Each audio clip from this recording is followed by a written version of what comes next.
ഉദാഹരണത്തിന് ജിമ്മിൽ പോവാണ്, നമ്മൾ ഒരു ചെറിയ വെയിറ്റ് എടുത്ത് ഡെയിലി ചെയ്യുകയാണെങ്കിൽ മസിൽ ബിൽഡ് ചെയ്യും. ജിമ്മിൽ പോകാറുണ്ടോ?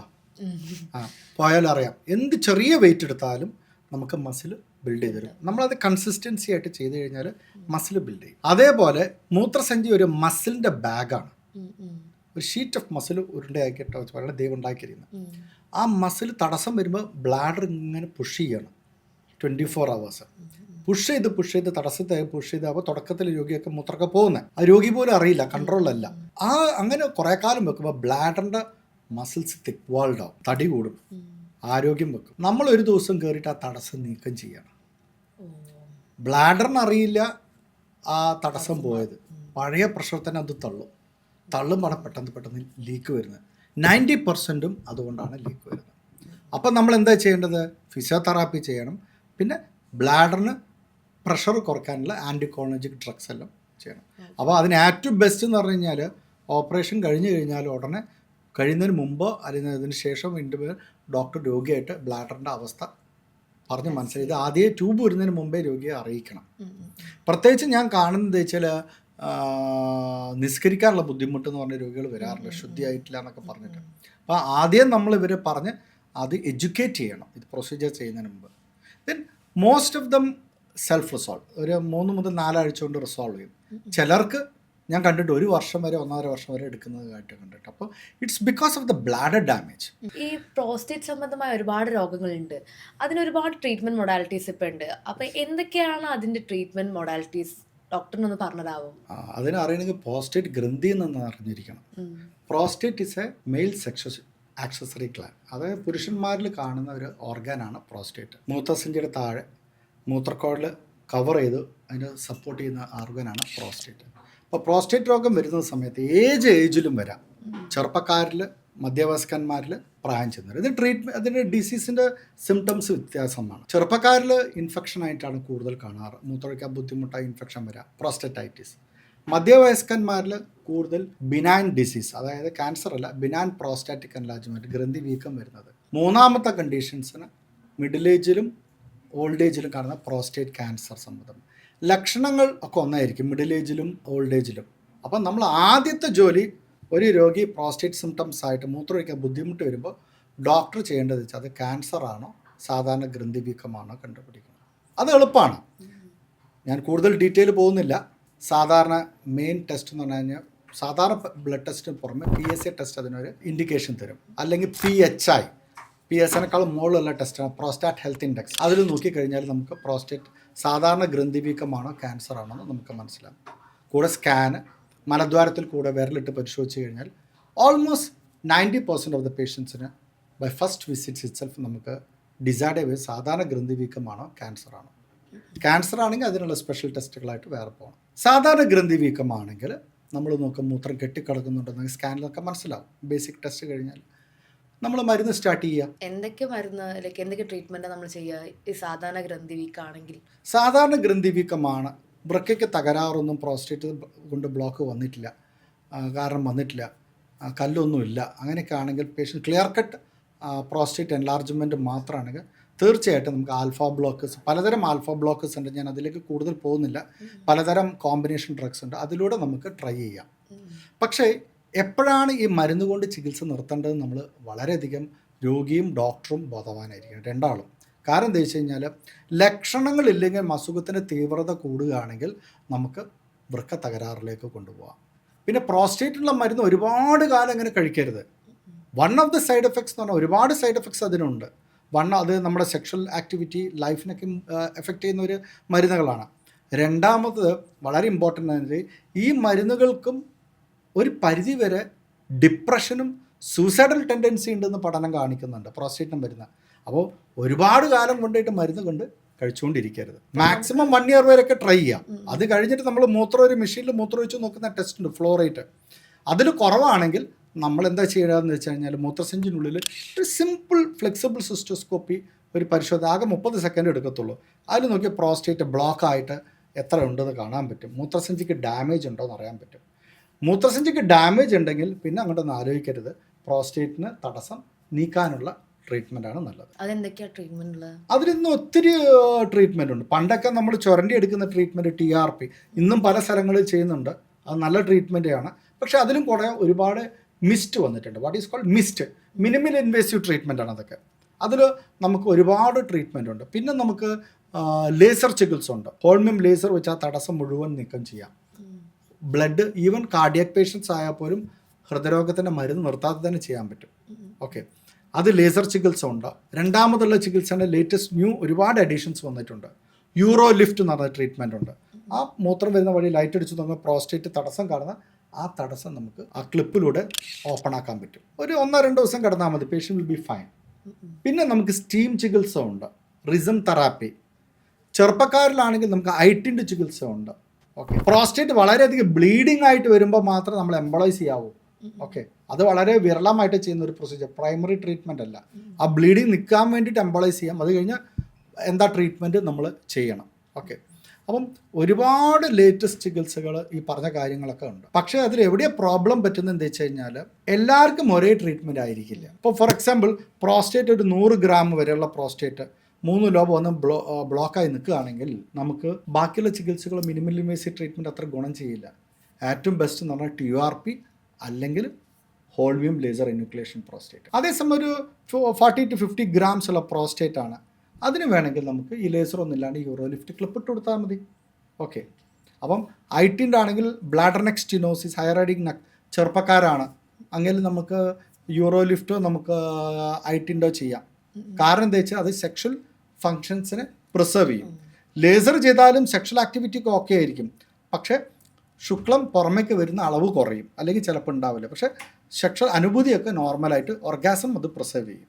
അപ്പം ട്രീറ്റ്മെൻറ്റ് വളരെ ഡിഫറൻ്റ് ആണ്, depends upon the size of the prostate, അത് പ്രോസ്റ്റേറ്റിൻ്റെ വലുപ്പം, അതിൻ്റെ ലൊക്കേഷൻ, പേഷ്യൻസിൻ്റെ സിംറ്റം, ഇതൊക്കെ അനുസരിച്ചിട്ടാണ് നമ്മളൊരു രോഗിക്ക് ഇന്ന ചികിത്സ നിശ്ചയിക്കുന്നത്. അല്ലാതെ നിങ്ങൾക്കൊരു prostate steam therapy, rhizome therapy തന്നു എന്ന് വെച്ചിട്ട് മറ്റുള്ള രോഗിക്ക് അത് സൂട്ടബിൾ ആയിക്കൊള്ളുന്നില്ല. ഡോക്ടർ, ഈ റിസം സ്റ്റീം തെറാപ്പി എന്താ? അത് ആദ്യമായിട്ട് കേൾക്കുന്നതായിരുന്നു.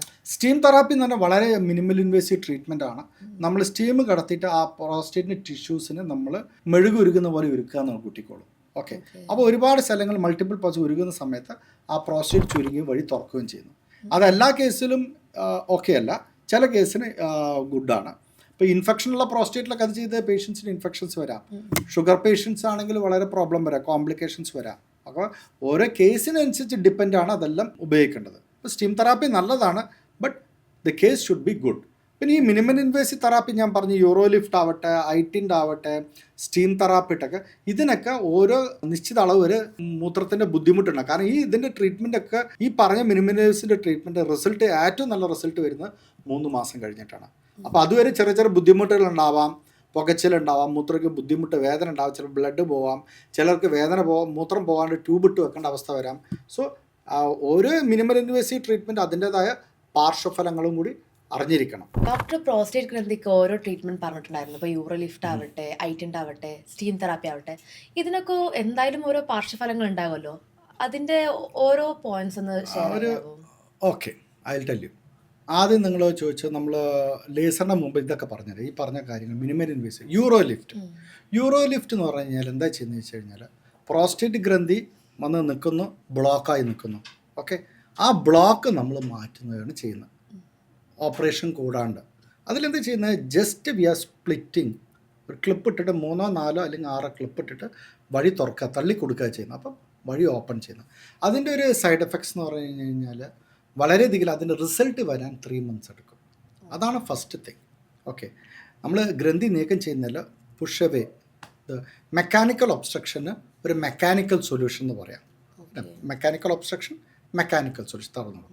അപ്പം പേഷ്യൻസിന് തുടക്കത്തിൽ പേഷ്യൻസിന് ചിലപ്പോൾ ഊസിങ് ഉണ്ടാകും, ചെറിയ തോതിലുള്ള മൂത്രത്തിൽ കുറച്ച് ദിവസം കളർ ഉണ്ടാവാം. ചില രോഗികൾക്ക് വേദന ഉണ്ടാവാം, പുകച്ചിലും കാര്യങ്ങളുണ്ടാവാം, ഒരു അസ്വസ്ഥത അടിഭാഗത്തുണ്ടാവാം. സാധാരണ ഇതൊക്കെ മരുന്ന് കൊണ്ട് സ്റ്റോപ്പ് ആവുന്ന ലക്ഷണങ്ങളേ ഉണ്ടാവുള്ളൂ. വളരെ വിരളമായിട്ട് ചില രോഗികൾക്ക് മൂത്രം പോവില്ല, ആ നീരുള്ളതുകൊണ്ട്. അപ്പം നമ്മളൊരു 1 വീക്കൊക്കെ ട്യൂബ് ഇടേണ്ടി വരും. ഓക്കെ, ഇതാണ് യൂറോ ലിഫ്റ്റിന് സാധാരണയായിട്ട് കാണുന്നത്. പിന്നെ റിസം തെറാപ്പി ഞാൻ പറഞ്ഞല്ലോ, നമ്മൾ സ്റ്റീം കടത്തി വിട്ട് അത് ഉരുക്കുന്ന പോലെയാണ്. ഓക്കെ, അപ്പോൾ അതും നല്ല ചികിത്സയാണ്. പ്രോബ്ലം എന്താ വെച്ച് കഴിഞ്ഞാൽ അതും ഒരു 3 months എടുക്കും അതിൻ്റെ റിസൾട്ട് വരാൻ. ഓക്കെ, ഇപ്പം ആദ്യം വല്ല റിസത്തിൻ്റെ പ്രോസ്റ്റേറ്റിൻ്റെ വലുപ്പം കുറവും മാത്രമേ ചികിത്സിക്കും. ഇപ്പോൾ കുറച്ചും കൂടി വലിയ പ്രോസ്റ്റേറ്റൊക്കെ ചികിത്സിക്കാമെന്നാണ് പഠനങ്ങൾ തെളിയിക്കുന്നത്. അപ്പോൾ അതിലെന്താ വെച്ച് കഴിഞ്ഞാൽ സമയം കൊടുക്കണം. ഈ പ്രോസ്റ്റേറ്റ് നെക്രോസിസ് അടിച്ചിട്ട് അത് ചുരുങ്ങുമ്പോൾ ആണ് വഴി തുറക്കുന്നത്. ഓക്കെ, അപ്പോൾ ഈ 3 മാസം വരെ ആ പേഷ്യൻസിനും ബുദ്ധിമുട്ടുണ്ടാകും. റിസത്തിൽ സ്റ്റീം തെറാപ്പി ചിലപ്പോൾ കൂടുതൽ കാലം ട്യൂബ് വേണ്ടി വരാം. 2 weeks ഒക്കെ ഇടേണ്ട അവസ്ഥകളൊക്കെ ഉണ്ടായിട്ടുണ്ട്. ചില ആൾക്കാർക്ക് ഇൻഫെക്ഷൻ വരാം, പനി പറയൽ, പ്രത്യേകിച്ച് ഡയബറ്റീസ് പേഷ്യൻസ്. അപ്പോൾ ഇങ്ങനത്തെ steam therapy minimal invasive treatment ചെയ്യുമ്പോൾ നമ്മൾ പേഷ്യൻ്റ് വെൽ പ്രിപ്പയർഡ് ആയിരിക്കണം. പിന്നെ ഒരു ഐറ്റിൻ്റെ എന്ന് പറഞ്ഞ ചികിത്സ ഉണ്ട്. അതിലൊന്നുമില്ല, ഒരു സ്റ്റെൻഡ് ഇടുക, ഒരാഴ്ച കഴിഞ്ഞ് സ്റ്റെൻഡ് എടുത്ത് കളയാം. അതാണ് ട്രീറ്റ്മെൻറ്റ്. പ്രത്യേകിച്ചും ചെറുപ്പക്കാർക്കൊക്കെ വളരെയധികം യൂസ്ഫുള്ളായ ട്രീറ്റ്മെൻറ്റാണ്. ഇതിനും ഈ പറഞ്ഞ താൽക്കാലിക ബുദ്ധിമുട്ട് ഉണ്ടാവും. ഏത് ചിലപ്പോൾ മൂത്രം പോകാനുള്ള ബുദ്ധിമുട്ട്, നീര് വരിക, ചെറിയ കടച്ചിൽ, പുകച്ചിൽ, ഇതൊക്കെയാണ് സാധാരണഗതിയിൽ ഉണ്ടാകുന്നത്. സാധാരണ ഈ മിനിമം ഇൻവേസീവ് ട്രീറ്റ്മെൻ്റ് ഒന്നും ഡേഞ്ചറസ് ആയ കോംപ്ലിക്കേഷൻസ് കാണാറില്ല. But you have to expect മൂത്രം പെട്ടെന്ന് പോവില്ല എന്നുള്ളത് മനസ്സിലാക്കണം. അപ്പോൾ ഒരു സപ്പോർട്ടിങ് ഡ്രഗ് വേണ്ടി വരും. ലേസർ ആണെങ്കിൽ ഡിഫറെൻ്റ് ആണ്. അതെ, കേട്ടിട്ടുണ്ട്, മൂത്രം ഉറ്റുറ്റി പോകുന്ന പ്രശ്നം പറയാറുണ്ട്. ചില ലേഖയിൽ ഏത് ചികിത്സയാണ് ഞാൻ പറയാം, അതിൻ്റെ ഒരു റീസൺ മനസ്സിലാണ്. ഇപ്പോൾ നമ്മൾ ലേസർ ചികിത്സ എന്ന് പറഞ്ഞു കഴിഞ്ഞാൽ നമ്മൾ സിസ്റ്റോസ്കോപ്പിലൂടെ പോകുന്നു, അസസ് ചെയ്യുന്നു, ആ ഗ്രന്ഥി മുഴുവനായിട്ട് ലേസർ കൊണ്ട് നീക്കം ചെയ്യുന്നു. ഇതിലൊരു പ്രധാനപ്പെട്ട ഞാൻ മുഴുവനായിട്ട് നീക്കം ചെയ്യുന്നു പറഞ്ഞു വെച്ചാൽ തടസ്സമുള്ള ഭാഗം മാത്രമേ നീക്കം ചെയ്യുന്നുള്ളൂ. ലേസർ കൊണ്ട് ഒരിക്കലും പ്രോസ്റ്റേറ്റ് നീക്കം ചെയ്യാൻ പറ്റില്ല മുഴുവനായിട്ട്. സ്കാൻ ചെയ്ത് കഴിഞ്ഞാൽ പ്രോസ്റ്റേറ്റ് ടിഷ്യൂ അവിടെ കാണും. അപ്പം ലേസർ ചെയ്താലും പ്രോസ്റ്റേറ്റ് മറ്റുള്ള എന്ത് രോഗം ചികിത്സ ചെയ്താലും ഈ രോഗികൾക്ക് പ്രോസ്റ്റേറ്റ് ക്യാൻസർ ഉണ്ടാവാനുള്ള ആളാണെങ്കിൽ ഉണ്ടാവും. കാരണം ഗ്രന്ഥി അവിടെ തന്നെ കിടക്കുവാണ്. ഓക്കെ, അപ്പോൾ തടസ്സം മാത്രമാണ് നമ്മൾ നീക്കം ചെയ്യുന്നത്. അതുകൊണ്ടാണ് മൂത്രം അല്ല, അതിന് കാരണമുണ്ട്. അപ്പോൾ ഫോർ എക്സാമ്പിൾ നമ്മൾ ഒരുപാട് കാലം ഒരു തടസ്സത്തിന് അഗെയിൻസ്റ്റ് വർക്ക് ചെയ്യുകയാണെങ്കിൽ, ഉദാഹരണത്തിന് ജിമ്മിൽ പോവാണ്, നമ്മൾ ഒരു ചെറിയ വെയിറ്റ് എടുത്ത് ഡെയിലി ചെയ്യുകയാണെങ്കിൽ മസിൽ ബിൽഡ് ചെയ്യും. ജിമ്മിൽ പോകാറുണ്ടോ? പോയാലറിയാം, എന്ത് ചെറിയ വെയിറ്റ് എടുത്താലും നമുക്ക് മസിൽ ബിൽഡ് ചെയ്ത് തരും. നമ്മളത് കൺസിസ്റ്റൻസി ആയിട്ട് ചെയ്ത് കഴിഞ്ഞാൽ മസിൽ ബിൽഡ് ചെയ്യും. അതേപോലെ മൂത്രസഞ്ചി ഒരു മസിലിൻ്റെ ബാഗാണ്. ഒരു ഷീറ്റ് ഓഫ് മസിൽ ഉരുണ്ടയാക്കിയിട്ട് വളരെ ദൈവം ഉണ്ടാക്കിയിരിക്കുന്നത്. ആ മസിൽ തടസ്സം വരുമ്പോൾ ബ്ലാഡർ ഇങ്ങനെ പുഷ് ചെയ്യണം 24 hours. പുഷ് ചെയ്ത് തടസ്സത്തെ പുഷ് ചെയ്ത് അപ്പോൾ തുടക്കത്തിൽ രോഗിയൊക്കെ മൂത്രമൊക്കെ പോകുന്നത് ആ രോഗി പോലും അറിയില്ല, കൺട്രോളല്ല. അങ്ങനെ കുറേ കാലം വെക്കുമ്പോൾ ബ്ലാഡറിൻ്റെ മസിൽസ് തിക്ക് വാൾഡ് ആവും, തടി കൂടും, ആരോഗ്യം വെക്കും. നമ്മളൊരു ദിവസം കയറിയിട്ട് ആ തടസ്സം നീക്കം ചെയ്യണം. ബ്ലാഡറിനറിയില്ല ആ തടസ്സം പോയത്, പഴയ പ്രഷർ തന്നെ അത് തള്ളുമാണ് പെട്ടെന്ന് ലീക്ക് വരുന്നത്. 90% അതുകൊണ്ടാണ് ലീക്ക് വരുന്നത്. അപ്പം നമ്മൾ എന്താ ചെയ്യേണ്ടത്? ഫിസിയോതെറാപ്പി ചെയ്യണം. പിന്നെ ബ്ലാഡറിന് പ്രഷർ കുറയ്ക്കാനുള്ള ആൻറ്റിക്കോളജിക് ഡ്രഗ്സ് എല്ലാം ചെയ്യണം. അപ്പോൾ അതിന് ഏറ്റവും ബെസ്റ്റ് എന്ന് പറഞ്ഞു കഴിഞ്ഞാൽ ഓപ്പറേഷൻ കഴിഞ്ഞ് കഴിഞ്ഞാൽ ഉടനെ കഴിയുന്നതിന് മുമ്പോ അല്ലെങ്കിൽ അതിന് ശേഷം വീണ്ടും ഡോക്ടർ രോഗിയായിട്ട് ബ്ലാഡറിൻ്റെ അവസ്ഥ പറഞ്ഞ് മനസ്സിലായി. ഇത് ആദ്യമേ ട്യൂബ് വരുന്നതിന് മുമ്പേ രോഗിയെ അറിയിക്കണം. പ്രത്യേകിച്ച് ഞാൻ കാണുന്നത് വെച്ചാൽ നിസ്കരിക്കാനുള്ള ബുദ്ധിമുട്ടെന്ന് പറഞ്ഞ രോഗികൾ വരാറുണ്ട്, ശുദ്ധിയായിട്ടില്ല എന്നൊക്കെ പറഞ്ഞിട്ട്. അപ്പോൾ ആദ്യം നമ്മൾ ഇവരെ പറഞ്ഞ് അത് എഡ്യൂക്കേറ്റ് ചെയ്യണം ഇത് പ്രൊസീജിയർ ചെയ്യുന്നതിന് മുമ്പ്. Then most of them self resolve, ഒരു 3 മുതൽ 4 ആഴ്ച കൊണ്ട് റിസോൾവ് ചെയ്യും.